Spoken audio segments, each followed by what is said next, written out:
ನಮಸ್ಕಾರ ವೀಕ್ಷಕರೇ, ನಿಮ್ಮ ನೆಚ್ಚಿನ ಚಾನಲ್ AS ಜ್ಞಾನದರ್ಶನ ಚಾನಲ್ಗೆ ತಮ್ಮೆಲ್ಲರಿಗೂ ಸ್ವಾಗತ. ಇವತ್ತಿನ ವಿಡಿಯೋದಲ್ಲಿ ನಾನು ಒಂದು ಸ್ಯಾಂಡ್ವಿಚ್ ರೆಸಿಪಿನ ತಿಳಿಸ್ಕೊಡ್ತಾ ಇದ್ದೀನಿ. ಅದ್ಯಾವುದಂದರೆ veg cheese mayonnaise sandwich. So ಇದಕ್ಕೂ ಮೊದಲು ಯಾರೆಲ್ಲ ನಮ್ಮ ಚಾನಲ್ನ ಸಬ್ಸ್ಕ್ರೈಬ್ ಮಾಡಿಲ್ವೋ ಈ ಕೂಡಲೇ ಸಬ್ಸ್ಕ್ರೈಬ್ ಮಾಡಿ. ಬನ್ನಿ ವಿಡಿಯೋ ಶುರು ಮಾಡೋಣ.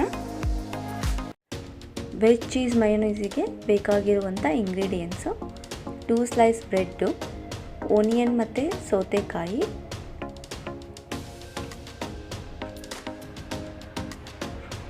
ರುಚಿಗೆ ತಕ್ಕಷ್ಟು ಉಪ್ಪು, ಪೆಪ್ಪರ್ ಪೌಡರು,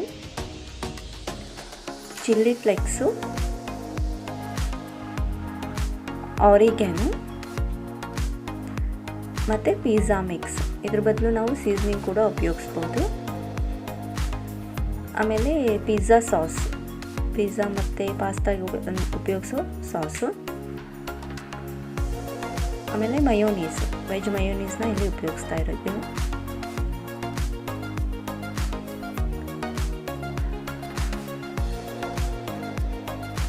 ಮತ್ತು ಚೀಸು,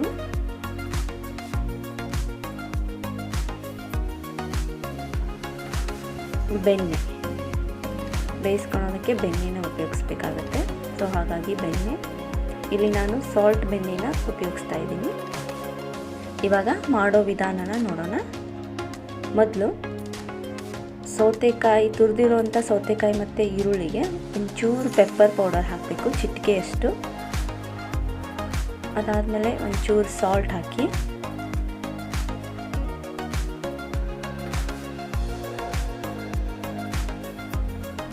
ಇದಾದಮೇಲೆ ಇದಕ್ಕೆ ನಾವು ಮಯೋನೀಸ್ನ ಮಿಕ್ಸ್ ಮಾಡೋಣ. ಮಯೋನೀಸ್ನ ಹಾಕೋಣ.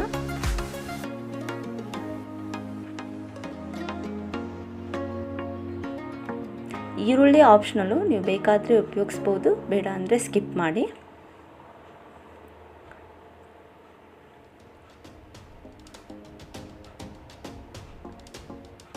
ಇವೆಲ್ಲ ಇದನ್ನ ಮಿಕ್ಸ್ ಮಾಡ್ಕೊಳ್ಳಿ, ಎಲ್ಲ ಚೆನ್ನಾಗಿ ಮಿಕ್ಸ್ ಮಾಡ್ಕೊಳ್ಳಿ. ನಾನು ಇಲ್ಲಿ ಸ್ವಲ್ಪ ಮಾತ್ರ ಉಪಯೋಗಿಸ್ತಾ ಇದ್ದೀನಿ, ಮಯೋನೀಸ್ನ ಸ್ವಲ್ಪ ಮಾತ್ರ ಹಾಕ್ಕೊಂಡಿದ್ದೀನಿ.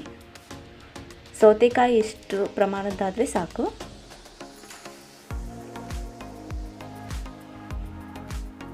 ಚೆನ್ನಾಗಿ ಮಿಕ್ಸ್ ಮಾಡ್ಕೊತಾ ಇದ್ದೀನಿ. ಸೊ ಇವಾಗ ಇದು ಮಿಕ್ಸ್ ಆಗಿದೆ. ಈಗ ಬ್ರೆಡ್ನ ತಗೊಂಡು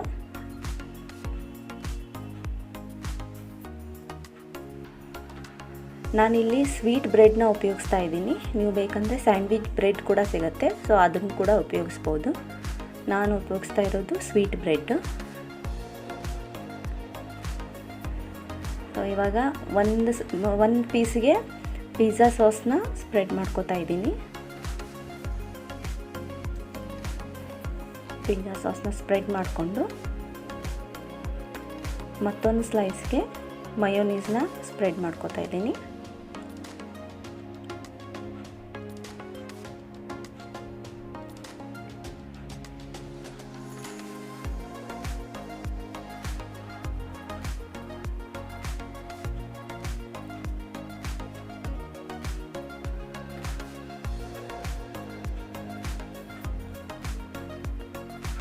ಎರಡನ್ನೂ ಸಮ ಪ್ರಮಾಣದಲ್ಲಿ ಹಾಕಿ ಚೆನ್ನಾಗಿ ಸ್ಪ್ರೆಡ್ ಮಾಡ್ಕೊಳ್ಳಿ.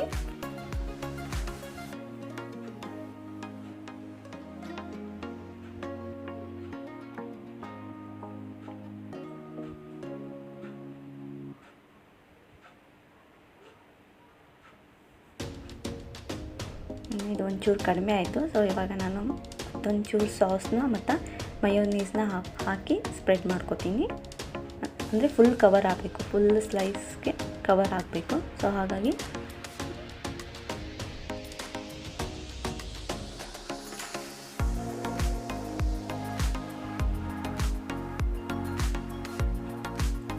ನಾ ಸೈಡ್ ಅಂಚೆಲ್ಲ ಏನೂ ತೆಗ್ದಿಲ್ಲ. ಸೊ ನೀವು ಬೇಕಾದರೆ ಸೈಡೆಲ್ಲ ಕಟ್ ಮಾಡಿಕೊಂಡು ಕೂಡ ಯೂಸ್ ಮಾಡ್ಕೋಬೋದು. ನಾವು ಬ್ರೆಡ್ಡಿನ ಸೈಡ್ ಏನು ಕಟ್ ಮಾಡ್ಕೊಂಡಿಲ್ಲ.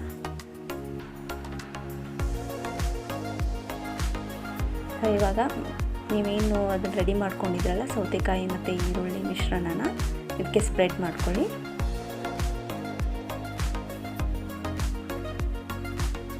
ಹಾಕಿ ಸ್ಪ್ರೆಡ್ ಮಾಡ್ಕೊಳ್ಳಿ.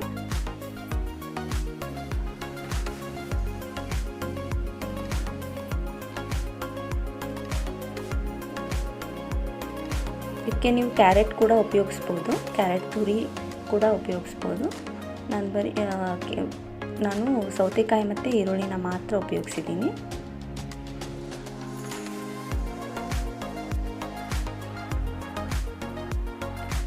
ಇವಾಗ ಆರಿಗೆನೋನ ಹಾಕ್ತಾಯಿದ್ದೀನಿ, ಒಂಚೂರು ಆರಿಗೆನೋ ಹಾಕ್ತಿದ್ದೀನಿ. ನಿಮಗೆ ಕ್ವಾಂಟಿಟಿ ತೋರ್ಸೋಕ್ಕೋಸ್ಕರ ನಾನು ಕೈಯಲ್ಲಿ ಹಾಕ್ಕೊಂಡಿರೋದು. ಈಗ ನೆಕ್ಸ್ಟು ಚಿಲ್ಲಿ ಫ್ಲೆಕ್ಸ್ನ ತೊಗೋತಾ ಇದ್ದೀನಿ. ಇದನ್ನ ನೀವು ಮನೇಲಿ ಕೂಡ ಮಾಡ್ಕೋಬೋದು ಚಿಲ್ಲಿ ಫ್ಲೆಕ್ಸ್ನ. ನಂತರ ಪಿಜ್ಜಾ ಮಿಕ್ಸು. ಸೊ ನಾನು ಆಗಲೇ ಹೇಳಿದ್ದೆ ನಿಮಗೆ, ಪಿಜ್ಜಾ ಮಿಕ್ಸ್ ಬದಲು ನೀವು ಸೀಸ್ನಿಂಗ್ ಕೂಡ ಉಪಯೋಗಿಸ್ಬೋದು.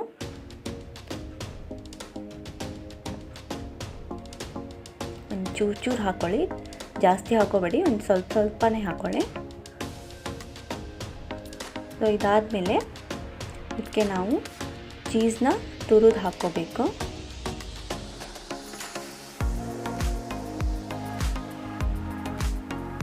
ಇವಾಗ ಚೀಸ್ನ ತುರಿದು ಹಾಕ್ತಾಯಿದ್ದೀನಿ.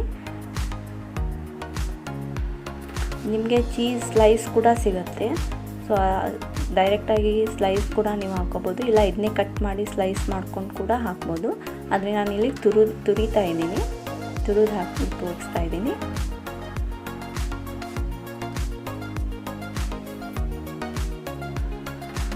ಚೀಸ್ ಹಾಕಿದ ಮೇಲೆ ಅದನ್ನ ಕವರ್ ಮಾಡಿ ಪಿಜ್ಜಾ ಸಾಸ್ ಹಾಕಿರುವಂಥ ಸ್ಲೈಸ್ನ ಅದ್ರ ಮೇಲೆ ಮುಚ್ಚಿ ಚೆನ್ನಾಗಿ ಪ್ರೆಸ್ ಮಾಡಿ, ಅಂದರೆ ಒಂದಕ್ಕೊಂದು ಚೆನ್ನಾಗಿ ಅಂಟ್ಕೊಳತ್ತೆ. ಒಳಗಡೆ ನಾವೇನು ತರಕಾರಿ ಹಾಕಿದ್ವಲ್ಲ ಅದು ಕೆಳಗೆ ಬೀಳಲ್ಲ. ಸೊ ಇವಾಗ ಇದನ್ನ ನಾವು ಬೇಯಿಸ್ಬೇಕು. ನಾನಿಲ್ಲಿ ಬೇಯಿಸೋಕ್ಕೆ ಬೆಣ್ಣೆನ ಉಪಯೋಗಿಸ್ತಾ ಇದ್ದೀನಿ, ನೀವು ತುಪ್ಪ ಕೂಡ ಉಪಯೋಗಿಸ್ಬೋದು. ಸೊ ನಾನಿಲ್ಲಿ ಗ್ರಿಲ್ ಸ್ಯಾಂಡ್ವಿಚ್ ತವಾನ ಉಪಯೋಗಿಸ್ತಾ ಇದ್ದೀನಿ ಬೇಯಿಸೋಕ್ಕೆ.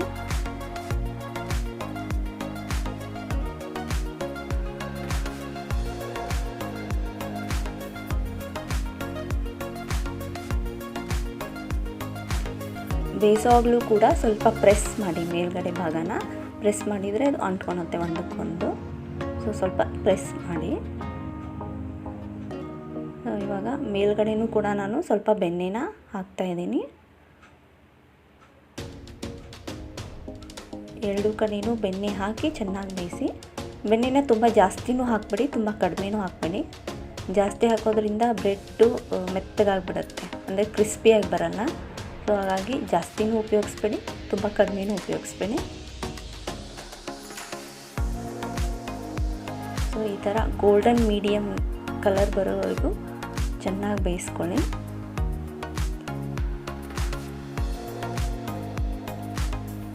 ಇಷ್ಟು ಕಲರ್ ಬಂದರೆ ಸಾಕು, ತುಂಬ ಕಲರ್ ಬಂದರೆ ಮತ್ತೆ ರೋಸ್ಟ್ ಎಲ್ಲ ಹೊತ್ತಿ ಹೋಗ್ಬಿಡುತ್ತದು. ನೋಡಿ, ಈ ಕಲರ್ ಬಂದರೆ ಸಾಕು ನಿಮಗೆ. ನೋಡಿ ಇವಾಗ ಎರಡೂ ಕಡೆನೂ ನಾನು ಈ ಗೋಲ್ಡನ್ ಮೀಡಿಯಮ್ ಕಲರ್ಗೆ ಬೇಯಿಸ್ಕೊಂಡಿದ್ದೀನಿ. ಎರಡೂ ಭಾಗನೂ ಸರಿಯಾಗಿ ಬೇಯಿಸ್ಕೊಳ್ಳಿ.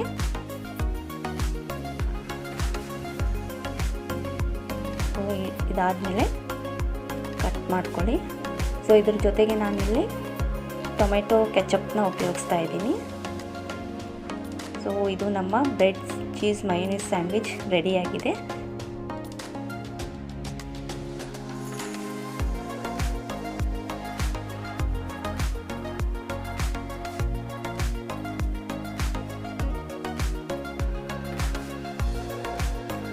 ನೋಡಿದ್ರಲ್ಲ ವೀಕ್ಷಕರೇ, ವೆಜ್ ಚೀಸ್ ಮಯೋನೀಸ್ ಸ್ಯಾಂಡ್ವಿಚ್ನ ಹೇಗೆ ಮಾಡೋದು ಅಂತ. ನೀವು ಕೂಡ ಈ ರೆಸಿಪಿನ ಮನೆಯಲ್ಲಿ ಟ್ರೈ ಮಾಡಿ ಹೇಗೆ ಬಂತು ಅಂತ ನನಗೆ ಕಮೆಂಟ್ ಮೂಲಕ ತಿಳಿಸಿ. ಸೊ ಈ ವಿಡಿಯೋ ನಿಮಗೆ ಇಷ್ಟ ಆದಲ್ಲಿ ಲೈಕ್ ಮಾಡಿ, ಶೇರ್ ಮಾಡಿ, ಹಾಗೆ ನಮ್ಮ ಚಾನಲ್ನ ಸಬ್ಸ್ಕ್ರೈಬ್ ಮಾಡಿ. ಮತ್ತೊಂದು ಹೊಸ ರೆಸಿಪಿಯೊಂದಿಗೆ ಮತ್ತೆ ಸಿಗೋಣ. ಧನ್ಯವಾದಗಳು.